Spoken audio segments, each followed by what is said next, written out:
자, 이 시간에 함께 하나님의 말씀 읽겠습니다. 신약성경 사도행전 1장 11절과 데살로니가전서 4장 16절과 17절 두 곳을 우리 함께 같이 읽도록 하겠습니다. 먼저 사도행전 1장 11절입니다. 함께 읽겠습니다. 이르되 갈릴리 사람들아 어찌하여 서서 하늘을 쳐다보느냐. 너희 가운데에서 하늘로 올려지신 이 예수는 하늘로 가심을 본 그대로 오시리라 하였느니라. 아멘. 신약성경 데살로니가전서 4장 16절과 17절입니다. 같이 한 목소리로 또 읽겠습니다. 주께서 호령과 천사장의 소리와 하나님의 나팔 소리로 친히 하늘로부터 강림하시리니 그리스도 안에서 죽은 자들이 먼저 일어나고 그 후에 우리 살아남은 자들도 그들과 함께 구름 속으로 끌어올려 공중에서 주를 영접하게 하시리니 그리하여 우리가 항상 주와 함께 있으리라. 아멘. 신앙생활의 중심은 예수 그리스도이십니다. 예수님께서 우리를 구원하시기 위하여서 사람의 몸을 입고 이 땅에 오셔서 하셨던 모든 말씀을 우리들이 기억하고 또 예수님이 하신 말씀이 성령을 통하여서 우리들의 삶 속에 생각이 나고 기억이 나서 그 말씀이 오늘 우리들의 삶 속에 믿음으로 적용이 되어질 때 우리들의 신앙생활은 건강하고 균형 있는 신앙생활을 할 수가 있습니다. 특별히 예수님께서 이 땅에 오셔서 하셨던 모든 말씀이 다 이루어졌는데 한 가지 남아있는 그런 말씀이 있습니다. 그것이 곧 재림입니다. 재림을 우리가 세컨드 커밍이라고 이야기하죠. 두 번째로 오시는 것인데, 그렇다면 첫 번째가 있다는 말씀인데, 첫 번째로 오셨던 초림의 예수는 우리를 죄에서 구원하시기 위하여서 오셨습니다. 그리고 인류의 모든 죄를 짊어지시고 십자가에서 죽으실 때 다 이루었다 이렇게 말씀하셨습니다.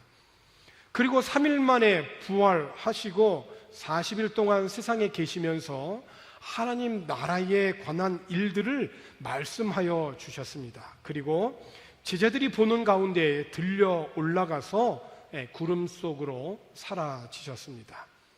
제자들이 빈 하늘을 바라보며 거기 서 있다가 그때 갑자기 흰 옷을 입은 두 사람이 나타나서 제자들에게 말을 하는데 매우 중요한 말씀을 하셨습니다. 오늘 우리가 함께 읽은 사도행전 본문 1장 11절의 말씀입니다. 이르되 갈릴리 사람들아 어찌하여 서서 하늘을 쳐다보느냐.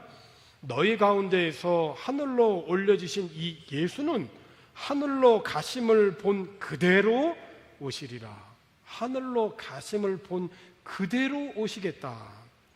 그러니까 예수님은 떠나신 그대로 틀림없이 영광 중에 오실 것이다 이렇게 말씀한 겁니다. 그렇습니다. 예수님께서 하늘로 가심을 본 그대로 오신다는 것입니다. 사도행전 1장에서 부활하신 예수님이 하늘로 승천하신 그대로 이 땅에 다시 오시는 지상의 재림을 말씀하였는데, 두 번째로 우리가 본문으로 읽은 데살로니가전서 4장 16절과 17절에 있는 말씀을 보면 예수님께서 공중으로 재림하여 오신다라고 이렇게 말씀하세요.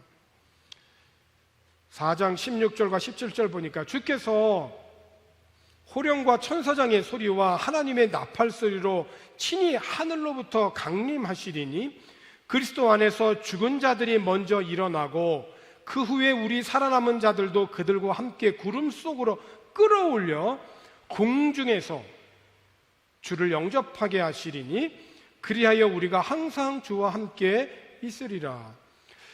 데살로니가전서 4장에서도 예수님이 친히 다시 오실 것을 말씀하셨는데 그때는 온 산천이 울리도록 호령하시는 큰 소리와 함께 그리스도 안에서 죽은 자들이 먼저 일어나고 살아남은 자들도 구름 속에 끌어 들려 올라가는 휴거라고 이야기하죠. 그래서 공중에서 주님을 맞이하게 될 것이다. 그러니까 다시 말하면 예수님께서 우리를 데려가시기 위하여서 공중에 재림하여 오실 때 첫 번째 주께서 호령하시고, 두 번째 천사장의 천둥 같은 소리가 들리면서 하나님의 나팔 소리가 울릴 것이고, 세 번째 주께서 하늘로부터 내려오시고 나서 네 번째 그리스도 안에서 죽은 자들이 일어날 것이다.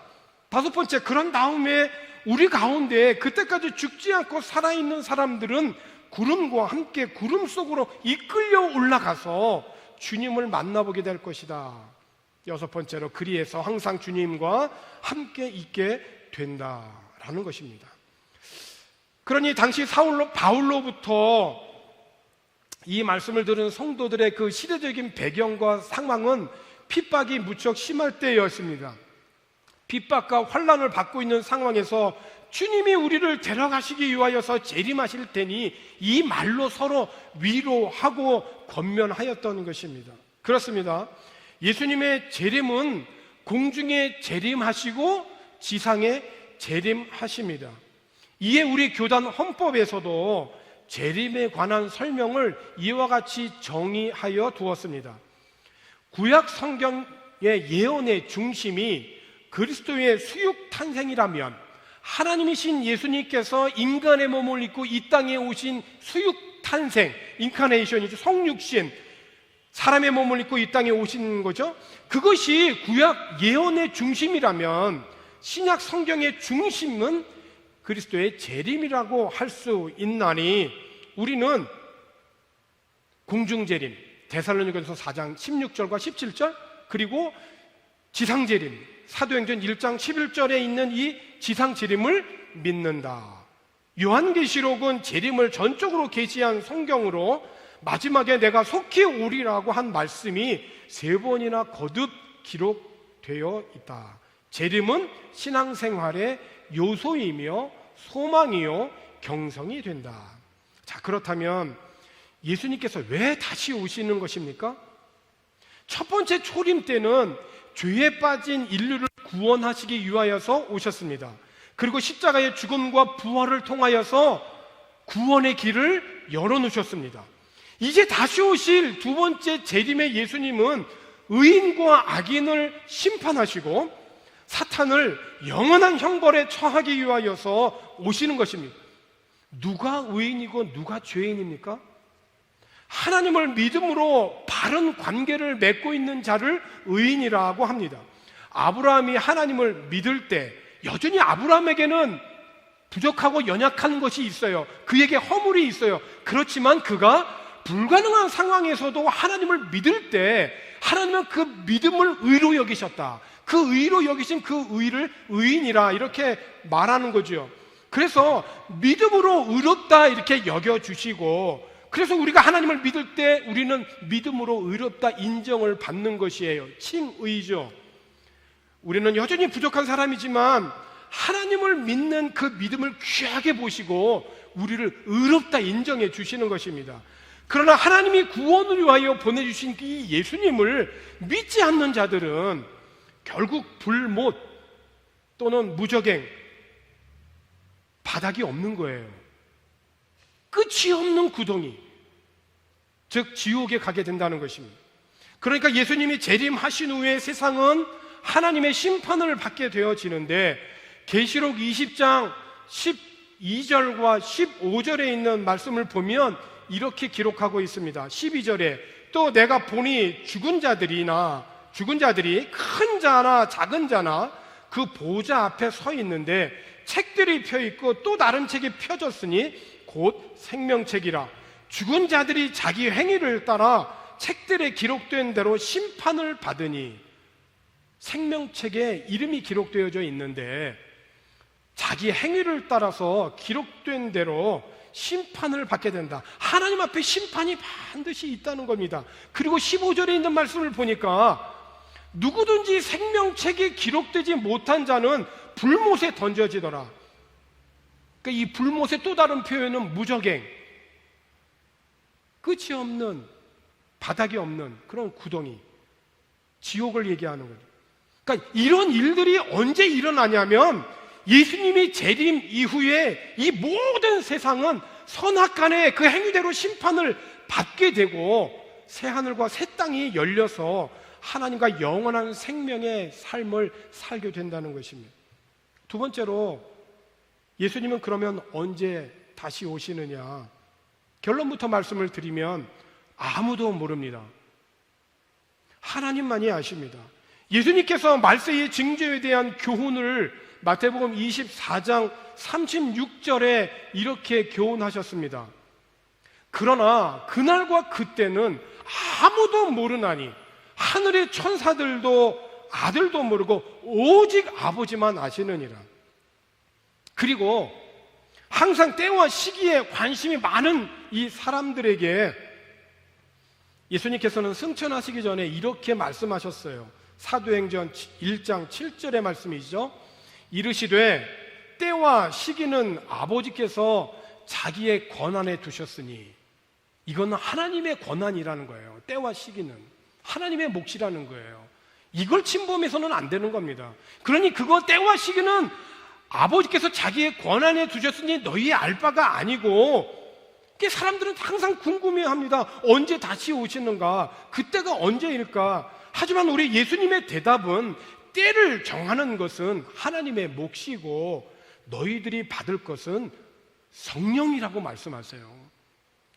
사도행전 1장 7절과 8절 다시 한번 보면, 이 시대 때와 시기는 아버지께서 자기의 권한에 두셨으니 너희가 알 바 아니요. 8절, 오직 성령이 너희에게 임하시면 너희가 권능을 받고 예루살렘과 온 유대와 사마리아와 땅끝까지 이르러 내 증인이 되리라 하시니라. 자, 그러므로 예수님이 언제 다시 오시느냐에 대한 관심보다 주님이 약속하신 성령을 받아서 하나님이 우리를 부르신 그 삶의 현장에서 하루하루 나에게 맡겨주신 사명을 성실하게 감당해 가는 삶이 이 마지막 때를 살아가는 우리들의 신앙 자세가 되어야 할 줄로 믿습니다. 세 번째로, 예수님이 언제 다시 오실지 모르지만은 그 징조를 보면 알 수 있다고 하셨어요. 그러므로 그 징조를 볼 때 재림을 준비하라는 것입니다. 날이 많이 흐리고 구름이 이렇게 끼면 비가 올 것 같다. 구름이 다 거치고 맑은 청명한 오늘은 참 날이 맑고 깨끗하고 좋을 것 같다. 이렇게 우리가 예상을 할 수 있는 것처럼 예수님의 재림이 언제인지는 모르지만 그 징조를 보면 알 수 있다는 거예요. 그 징조는 마태복음 24장 3절에 있는 말씀을 보니까 예수께서 감람산 위에 앉으셨을 때에 제자들이 조용히 와서 이르되 우리에게 이르소서 어느 때에 이런 일이 있겠사오며 또 주의 임하심과 세상 끝에는 무슨 징조가 있사오리이까? 이 질문에 대한 예수님의 대답은 마태복음 24장 4절로 8절에 나와 있습니다. 그대로 읽겠습니다. 여러분들 마음에 잘 새겨보십시오. 4절입니다. 예수께서 대답하여 이르시되 너희가 사람의 미혹을 받지 않도록 주의해라. 마지막 때는 사람의 미혹을 받지 않도록 주의하라는 겁니다. 5절, 많은 사람이 내 이름으로 와서 이르되 나는 그리스도라. 그리스도는 구원자라는 뜻이에요. 내가 구원하겠다, 그것입니다. 미혹을 받지 않도록 주의하라는 거예요. 그래서 많은 사람을 미혹하리라. 6절, 난리 소문을 듣겠으나 너희는 삼가 두려워하지 말라. 이런 일이 있어야 하되 아직 끝은 아니니라. 7절, 민족이 민족을, 나라가 나라를 대적하여 일어나겠고 곳곳에 기근과 지진이 있으리니. 8절, 이 모든 것은 재난의 시작이라. 예수님의 계속된 말세에 대한 이 세상 끝의 징조에 관한 교훈을 계속해서 보면 10절에 보면 이거 주의하라는 겁니다. 미혹받지 않도록 주의하라 해놓고 또 뭐라고 말씀하셨냐면 그때에 많은 사람이 실족하게 된다는 거예요. 이런저런 여러 가지 많은 상황과 환경과 형편 이런 모든 것들로 인하여 사람이 실족하게 된다는 거예요. 넘어지게 된다는 거죠. 넘어져서 엎어지는 거예요. 일어서지를 못하는 거예요. 실족하게 된다는 거예요. 12절에 보면은 불법이 성함으로 많은 사람의 사랑이 식어지리라. 마지막 때예요. 그런데 어떤 자가 이런 마지막 때에 구원을 받을 수가 있느냐? 13절에 있는 예수님의 말씀은 이렇습니다. 그러나 끝까지 견디는 자는 구원을 얻으리라. 할렐루야. 네. 여러분, 끝까지 믿음으로 견디십시오. 14절에 있는 말씀을 보면 이 천국 복음이 모든 민족에게 증언되기 위하여 온 세상에 전파되리니 그제야 끝이 오리라. 과거에는 사람이 복음을 전하기 위해서 직접 가야 했어요. 밀림을 찾아 들어가야 했어요. 산을 넘고 강을 건너가서 직접 전도를 해야만 했습니다. 그런데 지금은 전도는 전도인데 그 방법이 전파를 타고 갑니다. 다시 말하면 굳이 내가 그 장소에게까지 직접 가지 않아도 되는 세상이 된 거예요. 물론 동시에 이것은 일어나는 일입니다. 예를 들면 지금 이 시간에 우리가 이곳 바교 행복한 교회 현장에서 예배하지만 동시에 똑같은 이 실시간 이 같은 시간에 지금 한국에서는 여러 성도들이 이 방송을 그대로 보면서 예배에 마음을 모으고 있어요. 한국에서도 이곳 바교에서도 똑같은 시간에 예배하고 있다는 거예요. 나라의 99% 이상이 거의 100%라고 해도 과언이 아니죠. 무슬림인 이슬람 국가에서 드러내놓고 복음을 전할 수가 없습니다. 그러나 그곳에서 계속해서 개종자들이 일어납니다.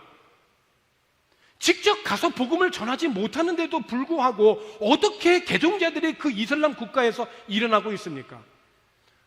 수십 년 오랫동안 북한에 공식적으로 이렇게 드러내놓고 선전하기 위한 교회는 있지만 찬송하고 예배하고 전도는 못하잖아요. 신앙의 자유가 없지 않습니까? 그럼에도 불구하고 적어도 20만의 북한의 지하교회 성도들이 있습니다.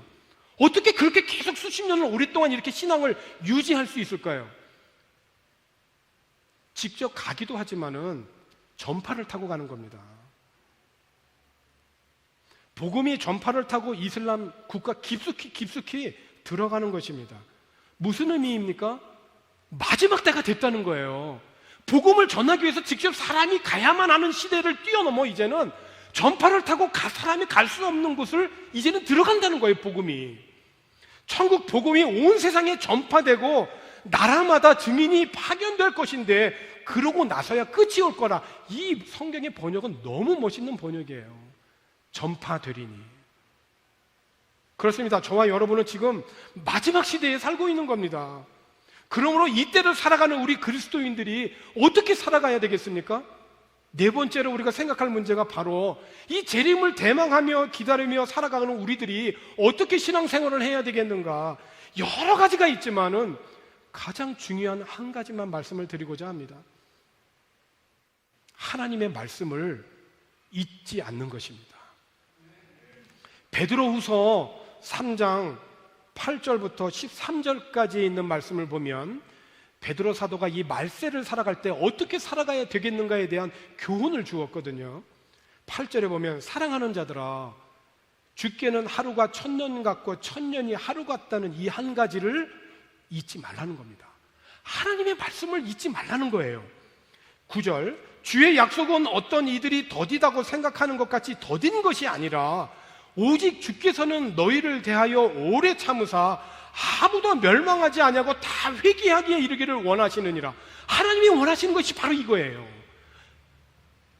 1000년을 하루같이 기다리시는 이유가 바로 이거예요. 모든 사람이 다 멸망하지 않고 회개해서 구원에 이르기를 원하시는 게 하나님의 마음이에요. 그런데 이 마지막 예수님의 재림은 어떻게 오시냐면 10절에 있는 말씀을 보니까 그러나 주의 날이 도둑같이 오시겠다는 거예요. 도둑이 선전 포고하고 옵니까? 아니거든요. 도둑은 언제 올지를 몰라요. 도둑같이 오리니 그날에는 하늘이 큰 소리로 떠나가고 물질이 뜨거운 불에 풀어지고 땅과 그 중에 있는 모든 일이 드러나리로다. 11절 이 모든 것이 이렇게 풀어지리니 너희가 어떠한 사람이 되어야 마땅하냐. 잊지 말아야 되는데 하나님의 말씀을 잊지 않을 때 우리는 어떤 사람이 될 수 있냐면 11절 하반절에 보면 거룩한 행실과 경건함으로 12절 하나님의 날이 임하기를 바라보고 간절히 사모하라. 그날에 하늘이 불에 타서 풀어지고 물질이 뜨거운 불에 녹아지려니와 13절 우리는 그의 약속대로 의가 있는 곳인 새하늘과 새 땅을 바라보도다. 아멘이십니까? 그렇습니다. 여러분, 경건한 신앙인이어도 얼마든지 부패하고 타락하고 죄를 지을 가능성이 있어요. 왜 그렇습니까? 하나님의 말씀을 잊어버렸기 때문에 그래요. 어떤 것을 선택하고 결정해야 될 때 하나님의 말씀이 내 속에서 성령을 통하여 생각이 나면 그 성령을 따라서 그 선택과 결정을 하게 됩니다. 그런데 그것을 선택하고 결정해야 될 그 중요한 순간에 하나님의 말씀이 생각이 나지 않고 내 생각과 내 경험과 내 의만을 내세우게 된다면 우리는 필연적으로 잘못될 가능성이 너무 많은 거예요. 그러므로 우리는 매일매일 하나님의 말씀으로 우리를 무장시켜야 되는 것입니다. 주님의 재림이 도둑같이 예정이 없이 갑자기 잠자는 때에 일어날 것입니다. 그러므로 준비해야 되고 깨어 있어야 되는 것입니다. 기도와 말씀에 깨어 있기를 주의 이름으로 권합니다. 지난 수요 오전 예배 때 동영상을 직접 시청하고 또 함께 기도했는데요. 고 한원주 선생님 이야기입니다. 이분이 94세에 돌아가셨는데 돌아가시기 일주일 전까지 병자들을 돌보는 의사로서 사명을 다하셨죠. 미국에서 의사 생활을 하시던 그분이 한국에 와서 장래 유능한 물리학자인 남편과 함께 어느 것 하나 부족함 없이 사셨던 분인데 남편의 이런 갑작스런 그런 죽음으로 인하여서 모든 삶의 의미를 잃어버린 이 한원주 선생님이 기도하는 가운데에 선택하게 된 것, 그것은 무엇이냐면 잘 나가던 그 병원을 무료 병원으로 전환시킨 겁니다. 그리고 그때부터 돌아가시기 전까지 약 40년을 무료 병원을 운영하면서 특별히 소천하기 10년 전부터는 남양주에 있는 요양병원의 그 내과 과장으로 근무하면서 병자들을 돌봤습니다. 병원에서 먹고 자면서 생활하고 일주일에 한 번 집에 가시는데 약 2시간 거리를 대중교통을 이용해서 갔다고 하죠. 돈이 없어서가 아니라 정신을 놓지 않기 위해서. 더구나 지하철은 무료이기 때문에 이 94세 되신 할머니께서 뒤에 가방을 메고 지하철을 타고 버스를 환승해 가면서 남은 생애를 이웃을 위하여서 헌신하며 사셨어요.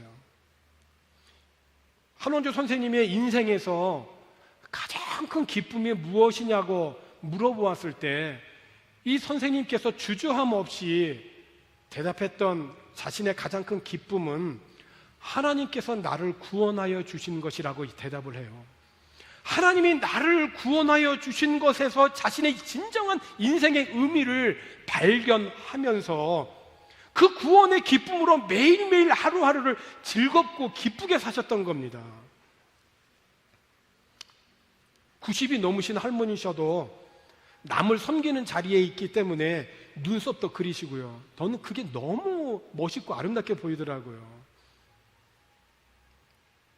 그러니까 눈썹도 그리시고 기초 화장도 하시고 사람들 앞에서 봉사하기 위하여서 자신을 아름답게 꾸미고 기본적으로 그 생애 마지막까지 하루하루를 최선을 다하면서 소천하시기 일주일 전까지 그렇게 하루하루를 변함없이 사셨어요. 평소 이런 말을 남기셨다고 했는데 말에는 권세가 있잖아요. 그대로 되었거든요. 언젠가 하나님이 야, 너 지금까지 수고 많았다. 이제 와라. 라고 하나님이 부르시면 예, 하고 가겠다는 거거든요. 그런데 정말 그분의 고백과 그분의 평소 하셨던 말씀대로 하나님께서 그를 부르셨을 때 예하고 정말 평화롭게 그렇게 하나님의 부르심을 받았어요. 하루하루를 이렇게 종말론적인 의식을 갖고 사는 이 삶이 곧 재림을 대망하면서 살아가는 우리 그리스도인들의 삶이라고 저는 믿습니다. 사랑하는 성도 여러분, 우리는 지금 전 세계적으로 유행하는 이 코로나 바이러스 전염병으로 인하여서 7개월이 넘도록 지역 봉쇄 중에 우리는 지금 이곳에서 살아가고 있습니다. 다시 이곳 바기오로 오고 싶어도 하늘길이 열리지 않아서 올 수 없는 분들도 많습니다. 그렇습니다. 우리들이 계획을 해도 일을 이루어 가시는 분은 하나님이세요. 멋진 계획과 목적을 세워도 하나님이 안 계시면 그 계획과 목적이 지금 잘 되어 가는 듯 해도 결국은 그게 허무한 것이에요. 우리들의 생전에 주님 다시 오셔서 나팔을 불고 우리의 이름을 부르면 호련히 우리는 공중으로 재림하신 주님 앞으로 휴거되어 갈 것이고, 그렇지 않고 우리들이 죽게 되면 우리의 영혼은 생명책에 기록이 되어서 주님과 함께 영원히 삶을 살게 되어질 것입니다. 그 놀라운 은혜와 복이 저와 여러분과 함께 하시기를 주님 다시 오실 때까지 변함없는 믿음으로 승리하는 삶이 되기를 주의 이름으로 축원합니다. 기도하십시다. 사망과 죽음의 권세를 이기시고 승천하시면서 다시 오시겠다, 이렇게 약속하여 남겨주신 말씀을 기억합니다. 언제 다시 오실지 알 수 없지만 주님이 부르신 삶의 현장에서 재림의 신앙으로 살아가도록 인도해 주옵소서. 때와 기한은 아버지의 권한이오니 저희들은 다만 성령으로 충만한 삶을 살아갈 수 있도록 인도하여 주옵소서. 미련한 다섯 처녀가 되지 말게 하여 주시고 기름과 등잔을 늘 준비하고 기다리는 지혜로운 다섯 처녀가 되게 하여 주셔서 주님이 언제라도 다시 오실 때 기쁨으로 맞이하는 저희들이 되게 하여 주옵소서. 그래서 영원히 주님과 함께하는 하늘 기쁨으로 영생하도록 인도하여 주옵소서. 감사를 드리며 예수님의 이름으로 기도하옵나이다.